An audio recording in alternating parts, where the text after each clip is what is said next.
আসসালামু আলাইকুম। আমি আবারও একটা নতুন ভিডিও নিয়ে আসলাম। হয়তোবা এই ভিডিওটা দেখে মনে করতে পারেন রাস্তা থেকে খাবার কুড়াচ্ছি। আসলে বিষয়টা তা না।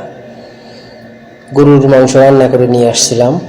এখন ওটা তো ঠান্ডা হয়ে গিয়েছে, তো রোদে দিয়েছি এটা গরম করার জন্য। সত্যি কথা বলতে, রান্না করলে যেরকম গরম হয় ঠিক এমনই গরম হয়। এই রোদের স্পিড অনেক বেশি। তো এই যে আমাদের খাবার খাবার চলে আসছে।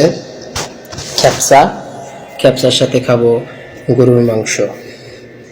সবাই খাবার জন্য প্রস্তুত নিচ্ছে, আমরাও খাবার জন্য প্রস্তুত নিচ্ছি ইনশাল্লাহ। আরও খাবার আছে, ওটা করতেছি। এভাবে এখন খাবো দুপুরের খাবার। অনেক গরম, এমনিতেই 50 ডিগ্রি তাপমাত্রা।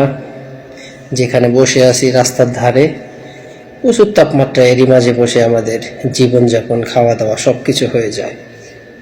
খাওয়া শেষে আবার একটু রেস্টও নেব এইখানেই বসে বসে। আসলে এটাই আমাদের প্রবাসীদের জীবন। আলহামদুলিল্লাহ, সকলেই দোয়া করুন।